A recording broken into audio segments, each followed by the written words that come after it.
Hello, my name is Michelle Wilber and I'm a research engineer at the Alaska Center for Energy and Power. And I'm recording this presentation in March 2020 for some things that would be good to know if you're contemplating installing solar in Anchorage, Alaska. There is applicability beyond Anchorage, and I'll talk about where the overlap is, but hopefully we'll re-record this for other regions that where people would have questions about what they might need to know before installing solar. So with this talk, I want to talk a little bit about what Alaska Center for Energy and Power, ACEP, is and what we do. I want to talk about what the data and the research say about the viability or how good solar PV is for Anchorage. PV refers to photovoltaics or solar electricity. I want to talk about some of the common questions I hear and what the research says about what those answers would be, and give you some basic tools you can use to plan for solar in your own projects. So these are some of the common questions I get about solar in Alaska all the time. Will I get any production in the winter? Do solar panels even work in Alaska? How does net metering work, and how is that different from net zero, and what is net zero? What size system should I choose to install? Is it economical? What's the payback period? Does it pay back in 8 years, 20 years? How do I compare different bids? What to do about snow on panels? Should I get batteries as well? Should I replace my roof first? And are there any programs to help? And I'll investigate each of these questions later on in this talk. The Alaska Center for Energy and Power is a research institute at the University of Alaska Fairbanks. We're an applied research organization, and we look into fostering development of practical, innovative, cost-effective energy solutions for Alaska and places where they would apply beyond Alaska.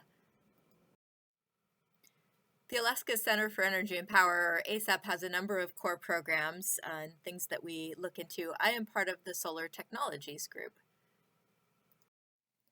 ACEP researches solutions to some of the conditions we have in Alaska, like low sun angles in the winter and snow that covers the panels, and we take what we find from our research programs and we pass that along to the people who need the information, like people listening to this talk right now. We do have a solar test site in Fairbanks. It's located at UAF campus, and one of the things we're testing there are bifacial panels. So those are panels that can collect sunlight and make electricity from both the back and the front sides.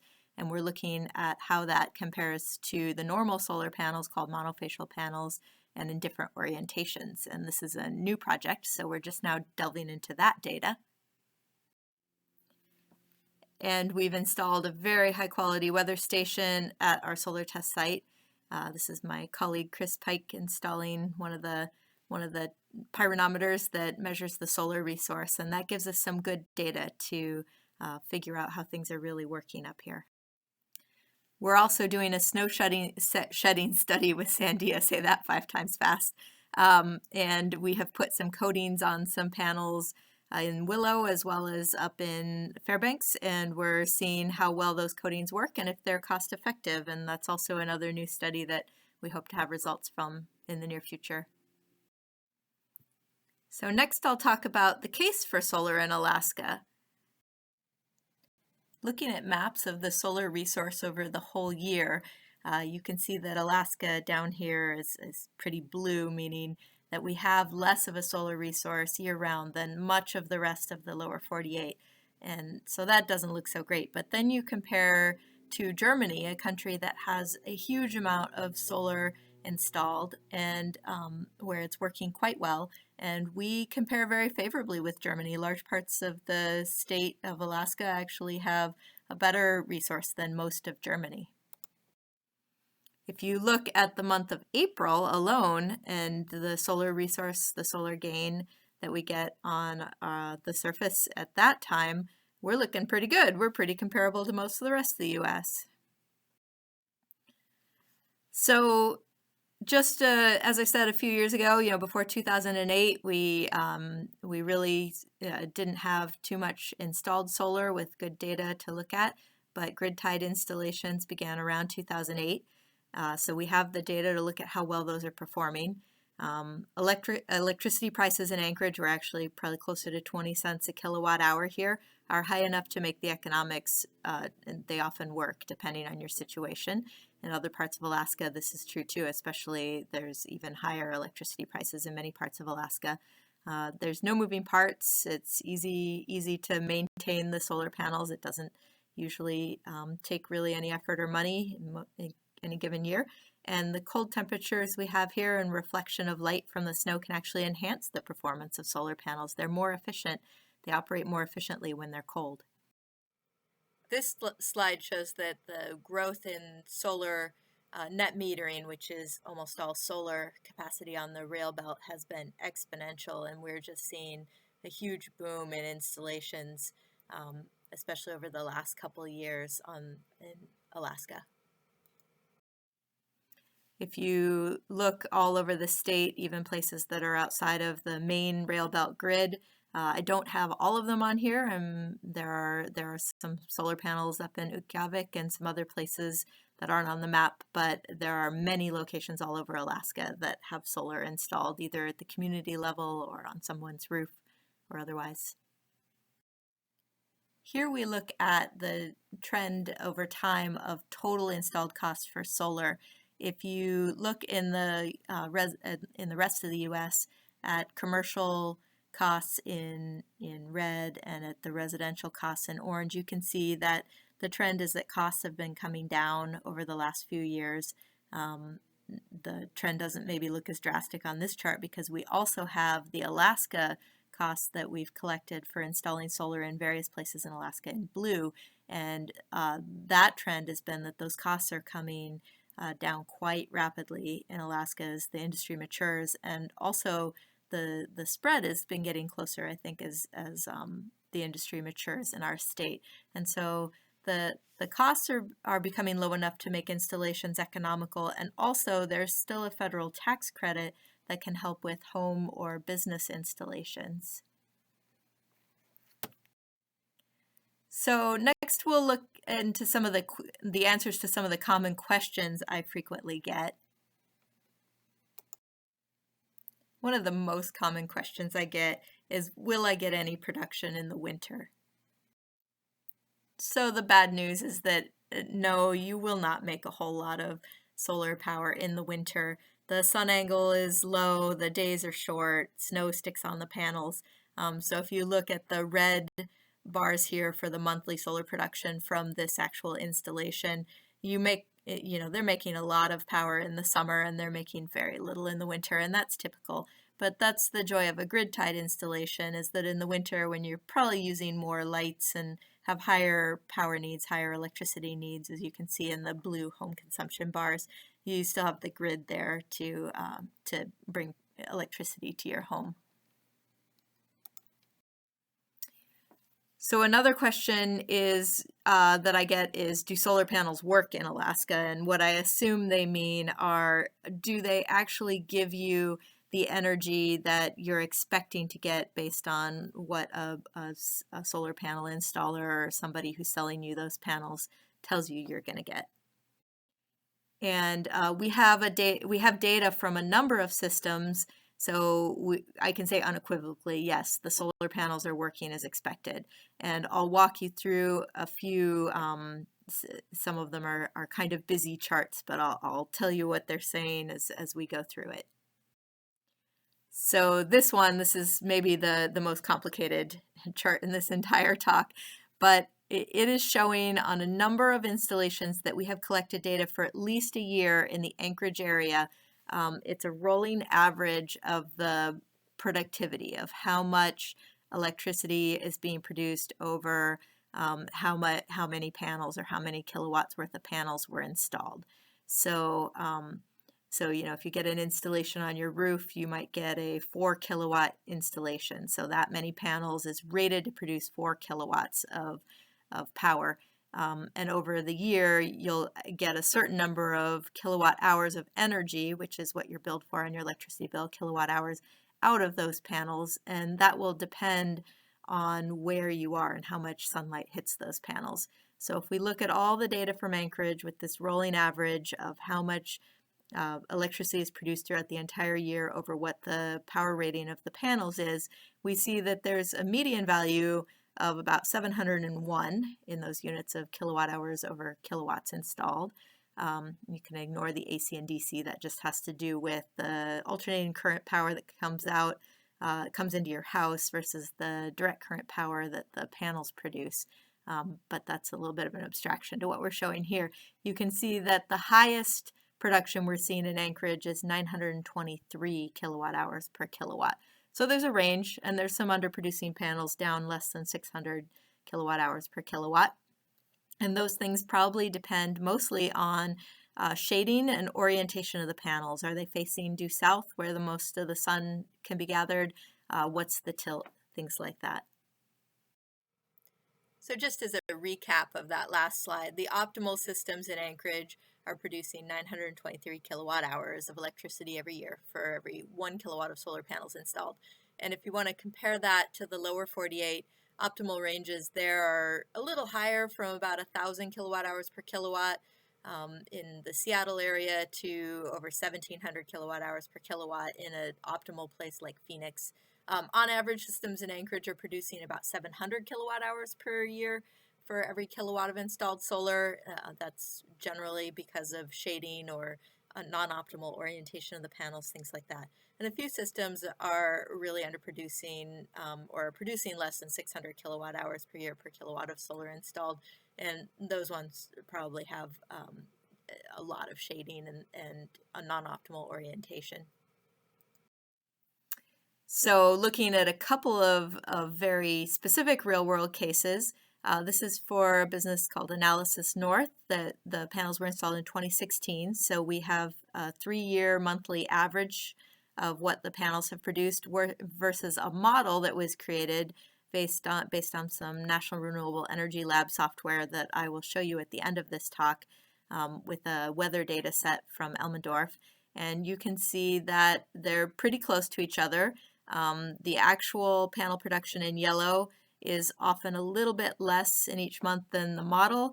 I believe that is due to the fact that this installation actually has some shading, although that is not accounted for in the simple model that was done.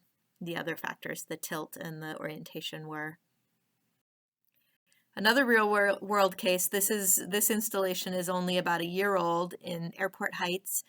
So we have 1 year, the 2019 data plotted against the model, and the model is the installer's model, again using that Elmendorf weather data, and it actually includes any shading that was expected from trees and other buildings nearby. And you can see some features of 2019. So first of all, the yearly totals are pretty close. The actual production was a little higher than model production, and that could be because we had a kind of an abnormal year, and you can see some of those features. After June, the summer was very sunny until September, when it got very rainy, rainier than normal. So you can see those things in the data. The model is going to show you more of an expected over the long-term production. But from those two cases, you can see that the panels are working as you would expect from the models that installers or others are using to try and figure out what they will produce. So another big question, you may have heard about net metering. What is net metering? How does that work? So in a nutshell, Anchorage utilities and other rail belt utilities, they allow net metering of systems up to 25 kilowatts. They have to. They can charge an interconnection fee. MLMP has begun doing that. So that is something that can happen as you hook up that system. They don't always. It depends on your utility. Net metering in Anchorage is by billing cycle. In fact, in all of Alaska where net metering happens, which are for the larger utilities, any excess generation during that month is credited at what's called the non-firm power rate. So that's basically the avoided generation cost rate, and it's lower than your consumer cost. So what all that means is that your panels sometimes will be producing more than your house uses and sending power back onto the grid, and sometimes they'll be producing less than your house is using, and you'll be pulling power from the grid. And over a whole billing cycle, basically a month, that will be added, and the power you use will be subtracted from the power you sent in, and if you needed excess power, you'll be billed at the regular utility rate for that. And if you produce any excess power for that month, then you will get the non-firm power rate, which is going to be a lot less than what you actually are paying for the power you get from the grid. As I'll give away, I'll give a spoiler that later on we'll talk about it. It might be most economic. It is most economic to try to not overproduce in any given billing cycle or any given month.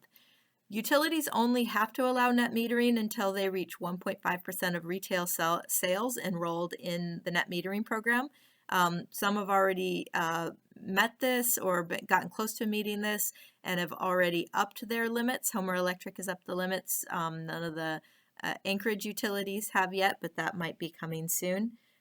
We'll have to see what happens as we reach that limit, which is coming soon. So a side question to that is, you might have also heard of something called net zero. They both have the word net in there. So is net zero the same as net metering? And the answer is they're not the same. Net metering is the utility accounting method that I described.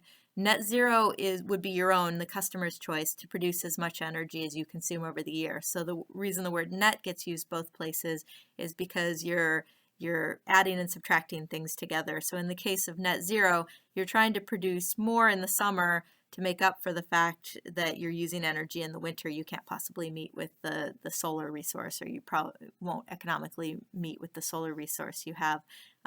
So you'll try to average or make that add up over the entire year. So what comes out of or those two questions will go into what size system you'll choose. So it's very important to know what your goals are. To be the most economical with net metering in Anchorage, you would want to never overproduce in any given billing cycle, because you are getting paid much less for any power you overproduce in that month than any power you consume from the utility. So you want to keep that in mind. However, if you're not as worried about being economical as you are about reducing climate emissions or other goals, then you might want to go net zero, and you will need to produce extra electricity that you send back to the grid in the summer. In that case, your system will be slightly less economical. Your electricity bills will not zero out over the year unless you go more than net zero, because you'll still be paying a monthly customer meter charge, and you'll get paid less for your excess production in the summer than what you pay for excess use in the winter. We've already seen this slide before, previously in this talk. Again, there's the consumption of a home. This is an actual case in Anchorage in blue of electricity. That was the electricity used in the home. And then the solar production in red. And as you can see, this is, if it's not net zero, it's pretty close. There's a lot of overproduction in the summer to make up for underproduction in the winter. And then I've superimposed on this what the production would look like if instead the solar on the roof of this house had been sized for the most economical production. So you can see in June, you would have the production match, that's supposed to match exactly, but match the consumption in the home. And then it would produce less than what was consumed in the home for the other months, so that you're never overproducing in any given month. So just to hammer home the economic comparison from that last, the data from that last chart, the actual system, where the most economical case would be a solar panel system that never overproduces, and that data had been on orange on the previous slide and is an orange in here. And the net zero system that zeroes out, produces just as much electricity over the whole year as the house uses, in red. The system cost for the net zero system, since it's much larger, it's over twice as much money to install, but the yearly savings aren't twice as much for that net zero system, because you are only being credited, Chugach Electric currently is crediting about 5.4 cents for power it buys back on the net metered systems, versus the 20 cents that you save if you offset power that you would have had to buy from them. So you can see that the most economical system has a simple payback of 14 years in this scenario, whereas the net zero system simple payback is quite a bit longer at 21 years. So again, that sizing in a nutshell, if you want the most economical system, make sure that the solar production you're using, the solar you're producing each month is equal or less than your electric use in that month. So peak production will probably be in June, depending on orientation and shading and other details of your site. And you can do a model, or an installer can do a model, and you can see what that peak production would be. So you'd want to size your system to output the same amount during that month as the electricity you normally use in that month from looking at old electric bills. Getting to net zero, you would want to add up your yearly electric bills, the kilowatt hours, and then choose a system that produces that much energy over the entire year, even if it doesn't produce it during the same month. For systems above 25 kilowatts but less than 100 kilowatts, you're actually considered a qualified facility, so you're not net metered at that size. That would be unusually large for a residential installation, but might be a business installation size. So any electricity that you aren't using would go back onto the grid, that does go back onto the grid, would be credited at the avoided cost, and that would be instantaneously, not over the whole billing cycle. And also the utility can pass on engineering costs, certainly for installing that to you. What if your system's bigger than 100 kilowatts? Well, in that case, you have to negotiate a power purchase agreement with the utility, and that's possible. Willow Solar did that with MEA to put in their large installation in Willow. So a really important question is it economical? What is the payback of installing solar?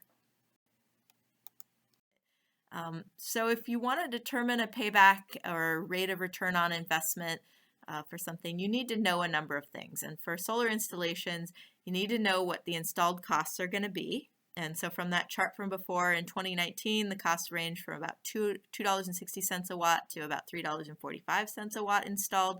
And that generally depends on the size of the system. The larger your system, the cheaper per watt you'll get it for the efficiencies of size. You need to know your current electric rate. That you can find that out from your last electric bill, adding all the parts together. I would not add in your customer charge, because you'll pay that customer charge even if you have solar on your roof. But look at all the components of the cost per kilowatt hour. Right now in Anchorage, that's around 20 cents a kilowatt hour as of 2020. Then you'll also need to know utility escalation. How are these rates rising with time? And I'll have a slide showing a graph of that and some possible numbers. But the recent history over the last 10, 20 years in Anchorage shows that usually those rates are rising about 3% or so over general inflation. And that has to, if you're running an internal rate, rate of return on calculation on your investment, you need to keep everything adjusted for inflation. So this is that utility escalation. We've plotted Chugach Electric, CEA, and Municipal Light and Power, MLP, rates for Anchorage for electricity, and that cost per kilowatt hour, not including the customer charge. And if you look over the last 20 years, the average has been about a 4% yearly escalation, not corrected for inflation. So then you need to go back and look at what inflation has been, which is often around 2% or sometimes lower. The last 10-year average is more like 5.8% yearly escalation uncorrected for inflation. So in my models, I plug in about 5% escalation. When corrected for about a 2% inflation rate, that's about 3%. There you can see that it's not even over all times, though. Sometimes prices spike up and come back down, but in general, the trend is to escalate. So a few other things to know to determine the economics. You want to know the life of the panels. Usually there's about a 25-year warranty on degradation, and they will produce power after that, but less and less every year. You'll need to know how much the panels are going to produce, and that's generally from a model like I've showed before. You want to know the degradation rate, so that's what I was referring to in the life of the panels. They'll produce about 0.5% less per year as they age. And then there's other costs that might happen over time. So you might need to replace your inverters. Some of them have a 10-year warranty, others have more than a 20-year or more warranty. So if you're doing say a 20-year or 25-year life cycle analysis, you might want to factor in replacing those inverters. However, early results show that it's possible that our inverters, which like many electronics, actually like the cold. Inverters don't like to overheat, and so they might need to be replaced less often than inverters in warmer climates. A couple of other things that are important as you look at the economics. There's a tax credit of 26% for residential and commercial installations in 2020. It's decreasing to 22% in 2021, and then in 2022 it goes away for residential and stays at 10% indefinitely for businesses. And so that only applies if you have a tax burden. Also, if you are a business including rental property, you can depreciate a portion of the asset. And for both of these things, you'd really want to talk to a tax professional. We are not giving legal tax advice here, but these are things to look into that help your economics. And then if you don't have the cash up front, you'll need to finance the purchase, and financing costs will eat into the economics. The numbers I'm presenting in this talk assume that you have the cash up front and don't have financing costs. So as I showed in the previous, that really busy slide plot with all the installations in Anchorage, optimal production is about a little over 920 kilowatt hours per kilowatt installed. That optimal is for facing due south at a 45-degree tilt. Common losses from that, why the rest of the systems didn't produce as much, is you can have shading from trees or other buildings or other things. The roof might not be at an optimal tilt, or your panels might not be at an optimal tilt, and you might have non-optimal orientation of the roof or of your panels. They might not face due south. But as you can see from the next slide, changing to a lower roof tilt might only lose you about 15% or so of possible production, and facing due east or west can lose you about 25%. So that's this plot where if you're at the optimal orientation facing due south, about 45 degrees, you get a little over 900 kilowatt hours per kilowatt, and you get slightly less as you move your panels to face east or west or at lower, higher tilts over the entire year. But then the side question is, should you make sure your panels are at 45 degrees, no matter, if your roof is at a different angle, or say your roof is a different orientation? And usually it's most cost effective to just put the panels on racking that's on the roof, so at the same tilt and orientation as the roof, rather than paying for more expensive racking and structural engineering to make sure that they're facing in optimal direction and optimal tilt. So usually the economics will tell you just put them on the roof. Flat roofs are a different story though, and you'll have to come up with a solution there, because flat is definitely not an optimal orientation. And there are some solutions for ballasting or installing panels on racking at an angle on flat roofs. So the upshot is, if we use all the values above, we assume that it's a cash purchase, you have the money up front and you're not getting a loan, and you're having no excess production over that net metering cap. So in June, you're producing just as much solar from your panels as you need for the building. And given that results will vary depending on your values, so your results may be different from this, but given those assumptions and assuming you have less than 10% losses from shade or a non-optimal tilt or other things, you might be able to expect a 4 to 13% rate of return in the Anchorage area, which would give you payback for the panels in somewhere between 8 and 16 years. And those better rates of return and those quicker paybacks often come in for commercial net metered installations, where you get the added tax benefit of depreciation. So how do you compare different bids from installers? So when you've done your due diligence and you're sitting there with 3 bids in front of you, they're very likely to be for slightly different panels or different microinverters, or have other components that are different. But they also might have different payback periods, different economical calculations, and those could be based on different assumptions that the installers are making about utility escalation rate or some other factor. And within reason, the main thing you'll be looking for is the price per watt installed.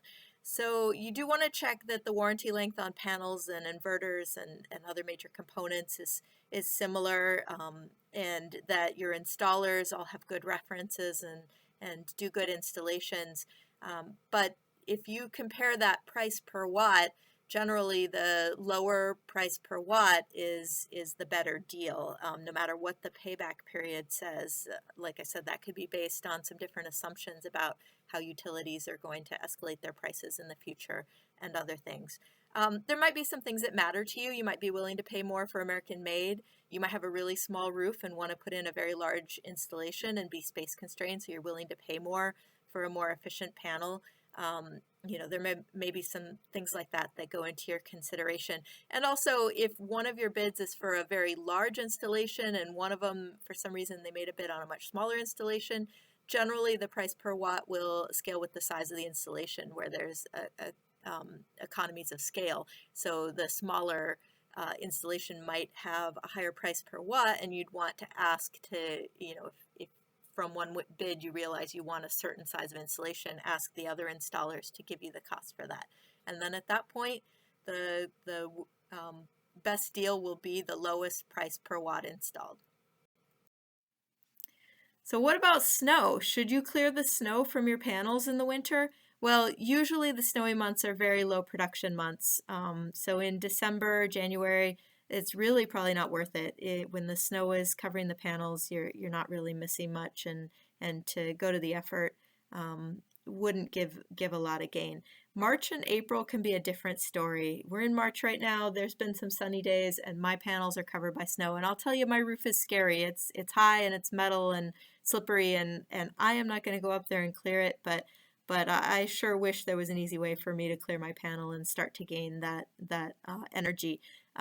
But certainly if it is easy to get to the panels, clearing them in those sunnier months that are still snowy can be very beneficial. Otherwise, I wouldn't risk your neck for it. And so just as the visual confirmation of that, we'll throw this slide up one last time and show that November, December, January, February, there is very little production, and generally you shouldn't worry about snow on your panels during this time. And what about batteries? Should you buy batteries to go with your solar panels? Well, depending on the setup, they'll probably not work in a power outage. Most inverters, or the way most systems work, is that the whole system shuts down if there's a power outage to protect people working on the grid. That you can buy more expensive systems that will keep you up in a power outage, but if your main reason for getting batteries is for resiliency in an emergency situation, then that might not be the cheapest, most efficient option. For those rare cases, perhaps a generator is the right way to go. They can nearly double the cost of installation. It's very variable what the installers charge for batteries, but it's definitely not extremely cheap. They're probably not economical with the grid-tied residential system. You're using the grid as your storage, and that's the economical way to do it. And also batteries have a lifetime, and after that there's an environmental cost to recycling them or appropriately dealing with them. But if you're a business and you have commercial demand charges, our demand charges in Anchorage are fairly high, and it might be worth looking into whether using batteries and solar to help shave some of those demand peaks might end up being cost effective in your situation. Another question is, should you replace your roof first? And possibly you should. The life of the panels is expected to be more than 20 years. There's a small cost to remove them and put them back on, and you have to balance that against the cost of the life left in your roof. So you might want to talk to your installer or talk to a roofer about that. Are there any programs that can help you? So ACEP is involved in a program called Solarize Anchorage with the Alaska Center. We are technical consultants on that program, and it is a great way for homeowners to get together in a neighborhood. It started in Anchorage, in the Airport Heights neighborhood and has moved on over the last couple of years to more neighborhoods. So the neighborhoods get together and sign up people in the neighborhood that want to install solar. And then they can be considered part of the program if there's enough involvement. And then volunteer residents from those neighborhoods then get together on committees to help choose an installer from a proposal process. The installers will propose on the system or for the program for that neighborhood, and the committee will get together and choose an installer based on their responses and their qualifications. And then there'll be a campaign to let it be known in the neighborhood that it's going on, and people can sign up and get a free estimate from the installer, and then decide if they're going to go forward with the solar installation. And that helps in a number of ways. For me, one of the biggest benefits was I didn't have to do my due diligence and get 3 bids from 3 different installers and check their references and make sure that they were using good products. The Solarize program did that, and the committee did their due diligence in checking that this was a good installer for the neighborhood. So that saved me some time and research, and I participated in it last year when it was in the Spenard neighborhood. And then also, because the installer doesn't have to work so hard to acquire their customers, they can offer a slightly better than normal rate for or cost for installing that solar. They know they're going to get some business, and they can even offer maybe a discount if enough neighbors band together and put in enough installations. So as I said, this program started in Airport Heights in 2018, and it was a rollicking success. They thought they might get like 10 systems put in, and 33 people decided to put solar in that year. It was way exceeded expectations.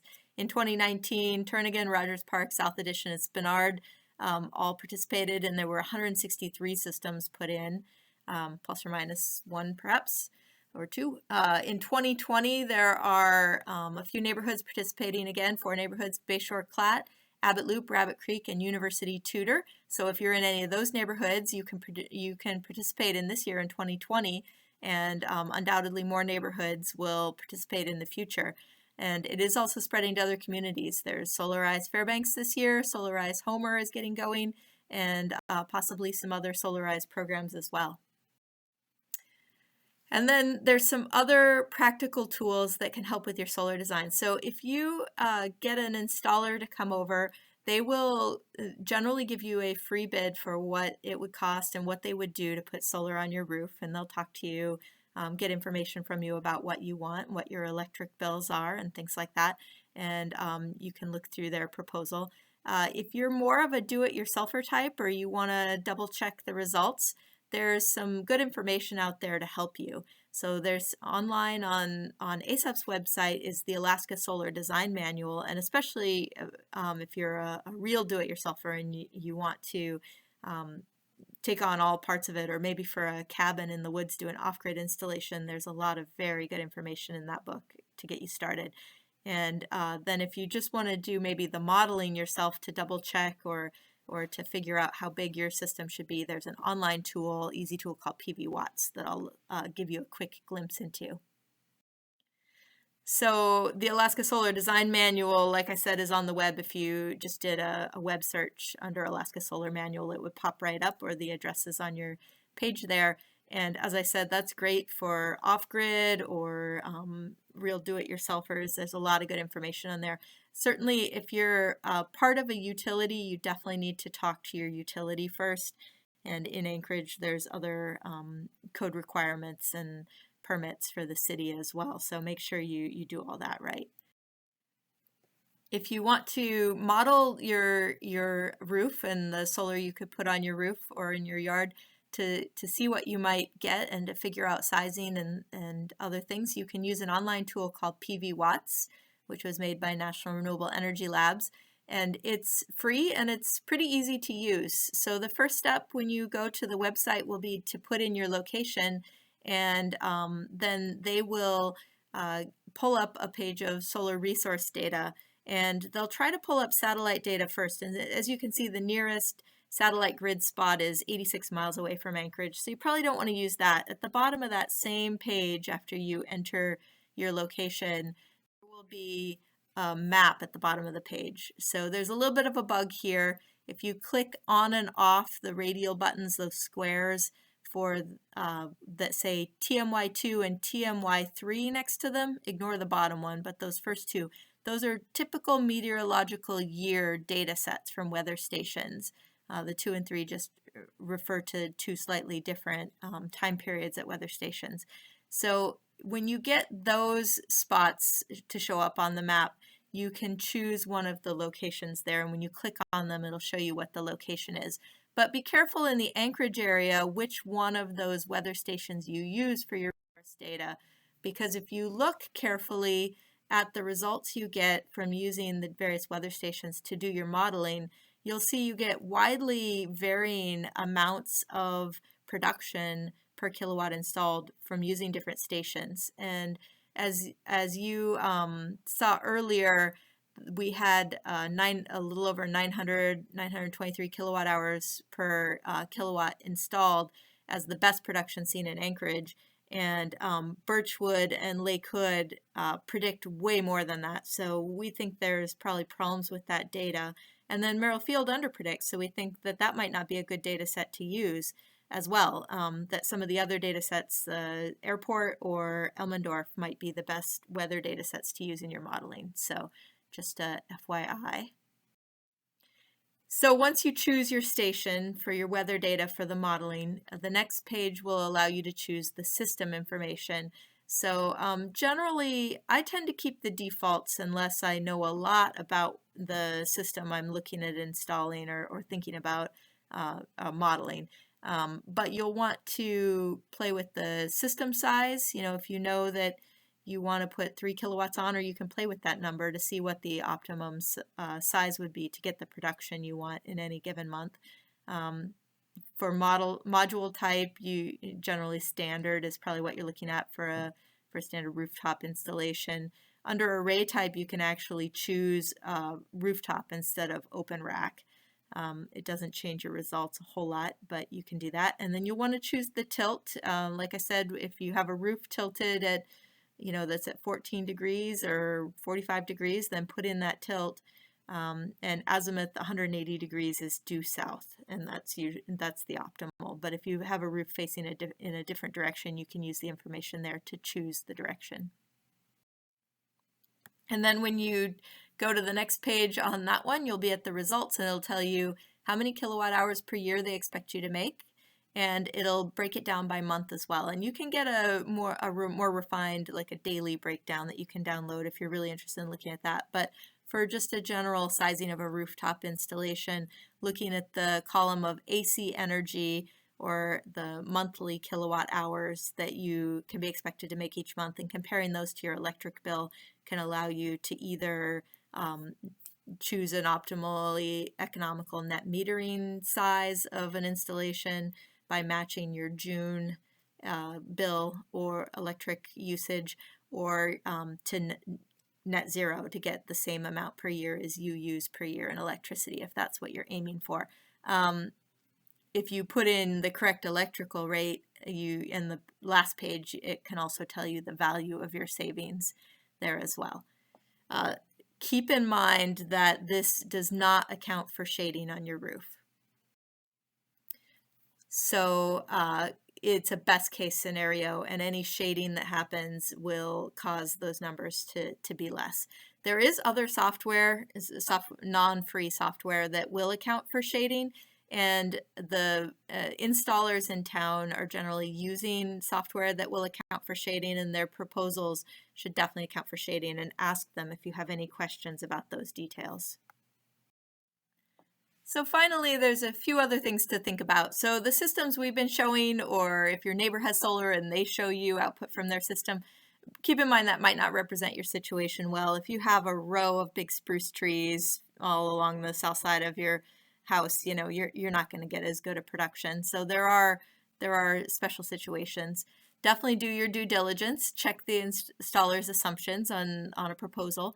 If you're not going through a Solarize program, your due diligence is to get 3 different bids or proposals for solar so that you can compare and check the references of your installers. and check the sensitivity of any economic calculations to possible lower, higher production. If we get a series of cloudier years or sunnier years, to different utility escalations, because we don't have a crystal ball, we don't know where rates are absolutely going to go in the future, than what you've modeled, and see if you can still handle that. So know your appetite for risk and your motivations for going solar. If you can handle making a little bit less money off of saved, electric bills, and you really are interested in lowering your emissions, then you don't care as much and go for it. But if you really can't afford to have your economic calculations not work out, then really check your assumptions and check your sensitivity to things being a little different than your modeling. And then after your installation, you'll get an app on your phone, and it'll show you how much your solar panels have produced every day or over the month or over the year, and that'll be very exciting. But another thing I've heard is some people wonder why that's different from on their utility app. Like, this is a Chugach Electric app showing the daily solar that's been put back onto the grid in blue, in the light teal blue on the bottom, and then the electric usage of the house that has been pulled off the grid in the blue above. And that light blue won't match the amount that your solar app shows that your solar panels have produced. And the reason is the electric company has no idea how much electricity the solar panels produced, only the excess that was put back onto the grid through the meter. And your solar panels likewise have no idea how much was excess and put back onto the meter. They only know how much your solar panels produced. So just an FYI. Thank you so much for listening. If you have any good information that we didn't mention, or you have a question that we didn't answer in this presentation, please contact me, Michelle Wilber. My email address is mmwilber@alaska.edu. And I'd also like to point out that this project is part of the Arctic Program, an initiative supported by the Office of Naval Research. Details at thearcticprogram.net. Have a great day.